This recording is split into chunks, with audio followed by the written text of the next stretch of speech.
Triangle ABC में EF BC के parallel है।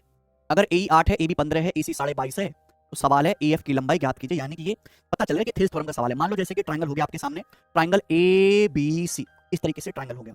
अब अगर इस सवाल को आप देखो तो ईएफ बीसी के पैरेलल है। ये जो लाइन है प्यारे बच्चों, यहां पर ये लाइन, ये ईएफ है। ट्राइंगल एबीसी में जो लाइन है ईएफ है किसके, ये बीसी के पैरेलल है। बढ़िया वाली बात। अब ए 8 है, ए बी 15 है। सवाल के अनुसार ए की लंबाई 8 है, ए बी की लंबाई 15 है। सवाल बोला है एसी की लंबाई 22.5 है, एसी की लंबाई। तो आपसे पूछा क्या, एफ। तो रेशियो तो बराबर करना है। अगर ये दोनों लाइन पैरेलल है, जैसा रेशियो लेफ्ट साइड में वैसे राइट साइड में। अब आप खुद देखो कि ए की लंबाई 8 है तो पूरा ए बी कितना है, 15। ठीक है, तो 8/15 बराबर हो जाएगा बच्चों। हालांकि आंसर दिमाग में आ चुका है। राइट साइड में भाई ये एफ है जो आपको निकालना, और ये पूरी साइड कितनी है, पूरी साइड आपकी 22.5। तो एफ बटे 22.5 बोलो। 15 से 22.5 यानी कि 1.5 गुना, 8 गुना 1.5 12। तो एफ की लंबाई 12 सेंटीमीटर। मेंटली हो जाता, मेंटली कैसे, या 15 का 1.5 गुना हो गया 22.5 से भी 8 का 1.5 गुना हो जाएगा 12। दिमाग में हो जाएगा सवाल। आगे चलेंगे। सवाल नंबर है बच्चों आपके सामने 15 ही बताओ। एक क्लासरूम के टेस्ट में student were answered 6 marks for each correct answer, -3 marks for each incorrect answer. 9 marks were given for unattempted question. Radhika ने 10 क्वेश्चन करेक्ट किए हैं और टोटल स्कोर बना है राधिका का 42। तो आपसे पूछा है कितने आंसर उसने इनकरेक्ट किए हैं। बहुत बढ़िया।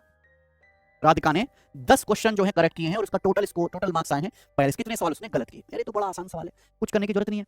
मान लिखा राधिका को एक सवाल सही करने पर 6 नंबर मिलते हैं, और अगर वही सवाल गलत कर ले तो 3 नंबर काट लेंगे। अब राधिका ने 10 सवाल सही किए, अगर एक सवाल सही करने पर 6 नंबर मिलते हैं तो 10 सवाल सही करने पर उसको मिलेंगे 60 नंबर। 60 नंबर उसको मिलेंगे। ठीक है भाई। लेकिन राधिका के कुल नंबर आए कितने, 42। 60 नंबर आने चाहिए थे 10 सवाल सही करने पर, लेकिन उसके नंबर एक्चुअली में आए हैं 42। तो यानी कि उसके 18 नंबर कम आए हैं।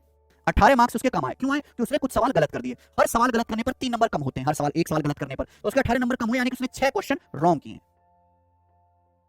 सवाल का आंसर डी है। बड़ा बेसिक है। If mean, median and mode of a moderately skewed observation are x-1 to x-4 and 2x respectively, then find the value of x. एक मेरे प्यारे भाई डाटा का आपको मोड, मीन मीडियन मोड दिया है, तो आपसे एक्स की वैल्यू पूछिए। तो यहां ऐसे सवाल कैसे सॉल्व होंगे, इंपेरिकल फार्मूला से। आपको पता होना चाहिए कि इंपेरिकल मीन मीडियन मोड में डायरेक्ट रिलेशन होता है। मोड बराबर thrice of median minus twice of mean. Mode बराबर thrice of median minus twice of mean, इसे बोलते हैं इंपेरिकल फार्मूला। मोड बराबर thrice of median minus twice of mean. यहां रख दीजिए। मोड कितना भी डाटा का मोड है आपका, सबसे आखिर में दिया है 2x। मीडियन कितना है प्यारे बच्चों, मीडियन है आपका जो बीच में दिया 2x - 4। मीडियन कितना है आपका माध्यिका, 2x - 4।